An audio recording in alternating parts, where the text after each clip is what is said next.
Good afternoon, everyone. Hi, it's Dr. Linda Jordan with Real Talk with Dr. Linda. Hopefully, you're having a fantastic day. And what I want to talk with you today about is crucial conversations. Have haven't we all had or been in a situation where we're dealing with crucial conversations? And so, what you see in front of you is a slide that I have that I wanted to go over with you around. There are two things that get in the way when it comes to having crucial conversations with others is there could be issues with the language and then the communication style. So one of the first things to talk to you about is the language barriers.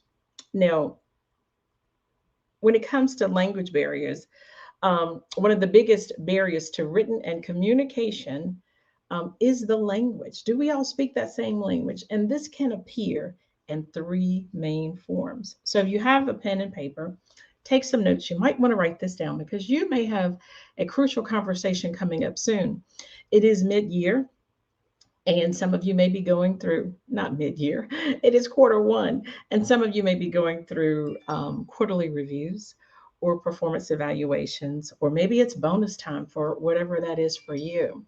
But quarter one is coming to a close.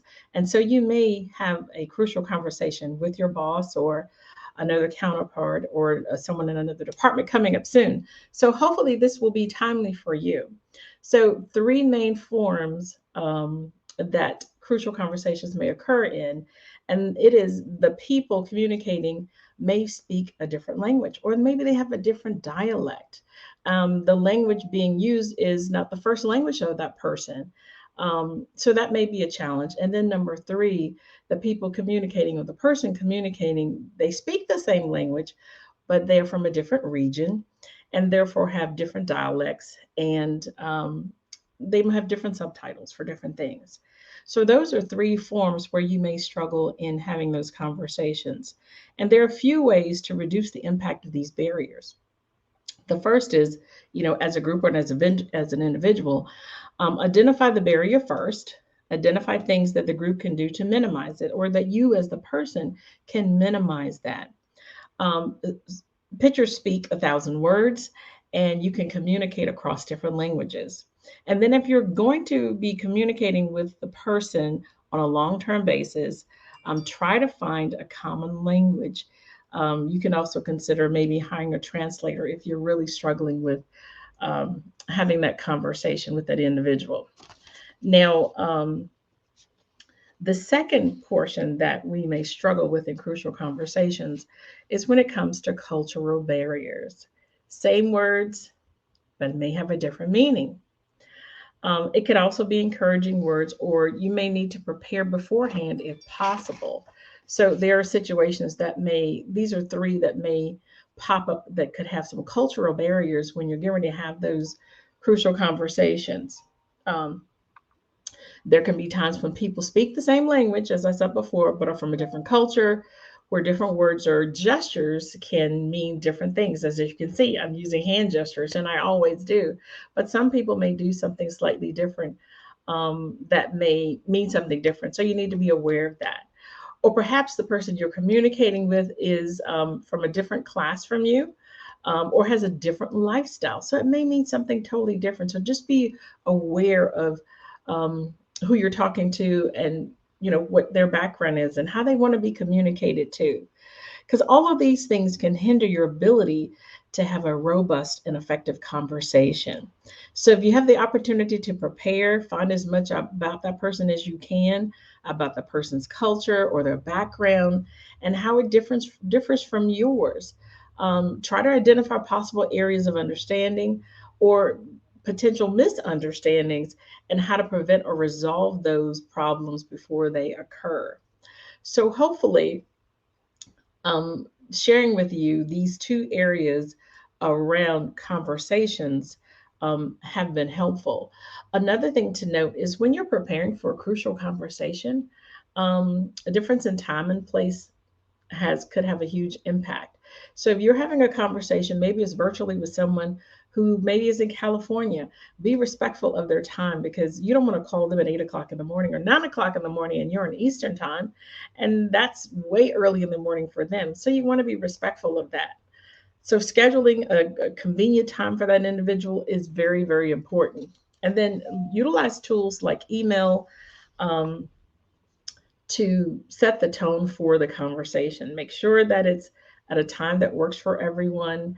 And make sure if it's going to be Zoom that you have set up the meeting so that they are ready to have this conversation with you and not at the ninth hour trying to figure out, is it Google Meet, is it Zoom, or is it Microsoft Teams, whatever that case may be.